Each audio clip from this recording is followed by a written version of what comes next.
Hi y'all, I'm Sinclair and this is Kristen. Hi! And we are going to be answering a question for what they're asking, which was sent in and voted on to be the one answered this week. This question is, how do you keep the dildo from slipping out of the woman?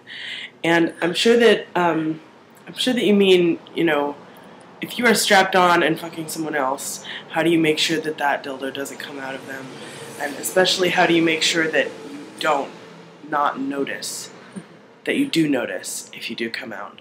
Because obviously, if you're strapped on and fucking, you could be fucking somebody of lots of different kinds of genders. Doesn't necessarily have to be a woman, but that's just a little gender PSA on the side. So here's some tips for how to make sure that your dildo doesn't slip out while you're fucking. First, know your materials. Be really intimately connected to your cock and to your harness. You might want to practice a lot with your cock, I'm serious. You think that's funny, but it's true. It's you want to be able to know how long it is, how tight it is on your body, how it feels to have it connected or not. You want to know how far you can pull out and thrust with your hips. You want to know how that's going to be different depending on what kind of position that you're in. So you need to do a lot of practicing here and get and familiarize yourself with your materials as much as possible.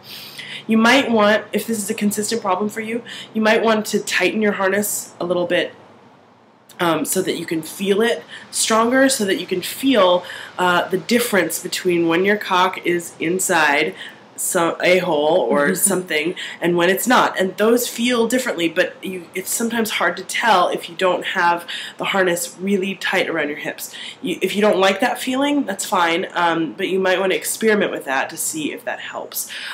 Some harnesses are more comfortable than others when they're super tight, so you know, something that's kind of rubber or has tight sharp edges will feel a lot different than something that is mostly cloth or nylon, like the spare parts jock harness. You might be able to tighten that one up a lot tighter than a material that doesn't give as much.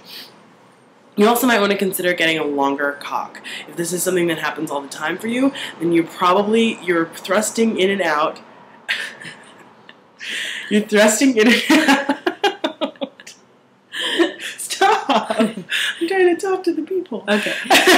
You're probably thrusting in and out, and you're taking your cock out far enough that you're losing the connection. So you want to shorten your thrusts, or you want a longer cock so that you can do that better.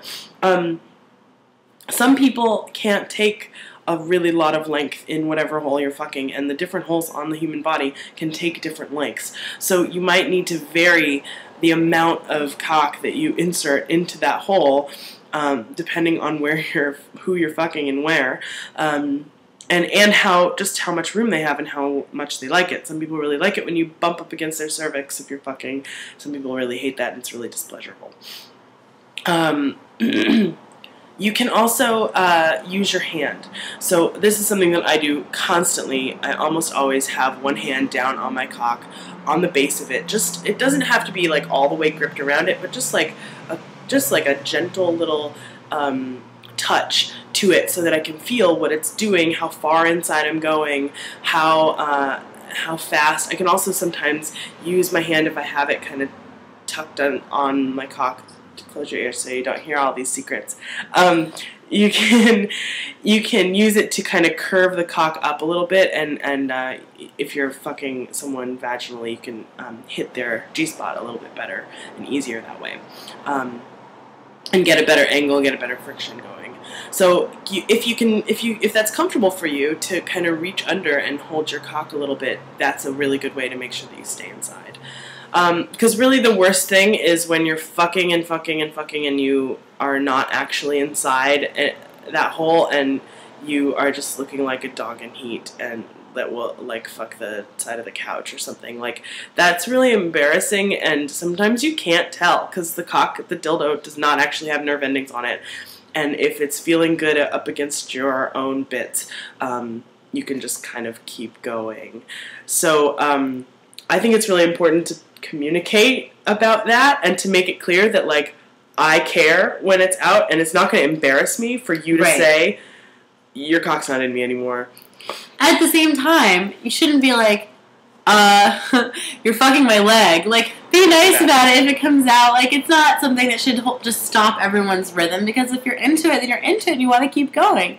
So, if you are the person who is receiving the cock, and the person is not actually inside your hole but is continuing to fuck, like, you can be gentle about it. You can also be sexy about it. You can be like, I don't know, you can be like, please put it back inside me, or whatever. However you, I could do a better job of that. But you know what I'm saying. Do it again.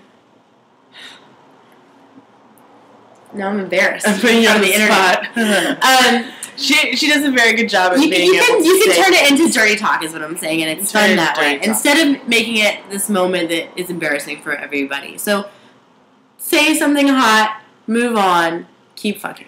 And don't let it slow your roll. Don't let it stop you from keeping it going. There's no need to be embarrassed about it. It happens. Yeah, and like, don't let it go on and on and on either. As soon as you notice it, tell the other person. Don't feel embarrassed. Hey, put it back in. Hey, put it back in. Yeah. Yeah. If you can in your dynamic, beg. It's good. It'll just enhance things and keep you going. So good luck. I hope you have a better time with that.